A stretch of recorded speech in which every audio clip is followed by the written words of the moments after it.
ഹരി ഓം. അധ്യായം 8. രാധാദേവിയുടെ അവതാരം. ബഹുലാശ്വനും നാരദനും തമ്മിലുള്ള സംഭാഷണം തുടരുന്നു.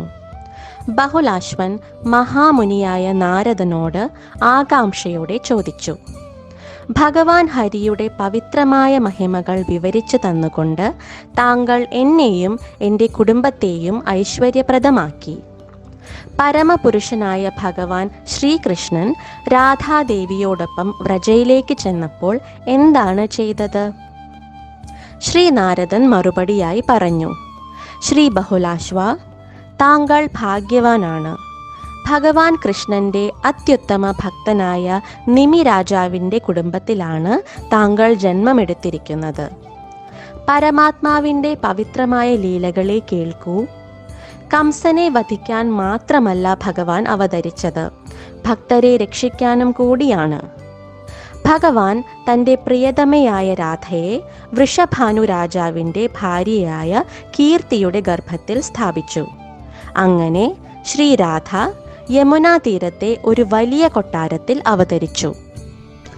ഭാദ്രമാസത്തിൽ ചന്ദ്രന്റെ ശുക്ലപക്ഷത്തിലെ 8-ാം ദിവസം തിങ്കളാഴ്ചയിൽ ആകാശം മേഘങ്ങളാൽ മൂടപ്പെട്ട ഒരു മധ്യാഹ്നത്തിൽ രാധാദേവി ജന്മമെടുത്തു. രാധയുടെ അവതാരത്തെ ആഘോഷിക്കാൻ ദേവന്മാർ നന്ദന ഉദ്യാനങ്ങളിൽ പൂക്കൾ വിതറി. എങ്ങും വലിയ ശുഭകരമായ അവസ്ഥയായിരുന്നു. നദികളും അരുവികളും സമുദ്രങ്ങളും തടാകങ്ങളും ശുദ്ധജലത്താൽ നിറഞ്ഞു. 100 ചന്ദ്രന്മാരുടെ സൗന്ദര്യത്തോളം മുഖകാന്തിയുള്ള തൻ്റെ മകളെ നോക്കി അമ്മയായ കീർത്തി സന്തോഷിച്ചു. ഐശ്വര്യത്തിനായി ബ്രാഹ്മണർക്ക് 200 സഹസ്രം പശുക്കളെ ദാനം ചെയ്തു. ആ ശിശു ശുക്ലപക്ഷത്തിലെ ചന്ദ്രനെ പോലെ വളർന്നു വന്നു.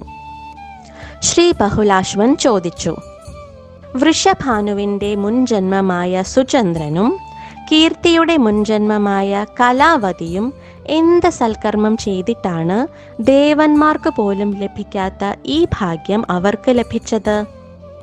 ശ്രീനാരദൻ പറഞ്ഞു, നൃഗരാജാവിൻ്റെ മഹാഭാഗ്യവാനായ പുത്രനായിരുന്നു സുചന്ദ്രൻ.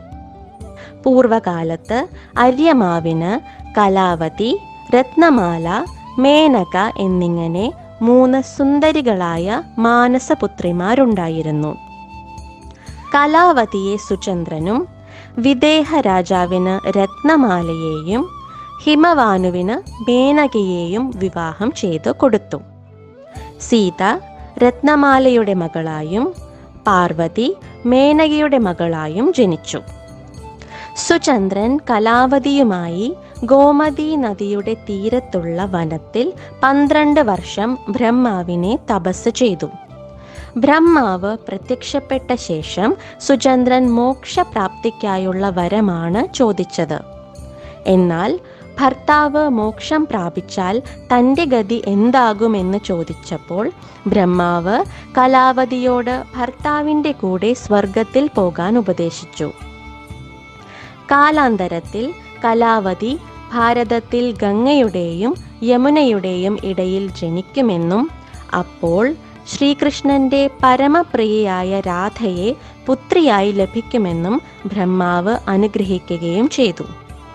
ഇപ്രകാരം ബ്രഹ്മാവിൻ്റെ വരത്തിൻ്റെ ഫലമായി സുചന്ദ്രൻ വൃഷഭാനുവായും കലാവതി കീർത്തിയായും ഭൂമിയിൽ ജനിച്ചു. അവർ 2 പേർക്കും പൂർവജന്മ സ്മൃതി ഉണ്ടായിരുന്നു.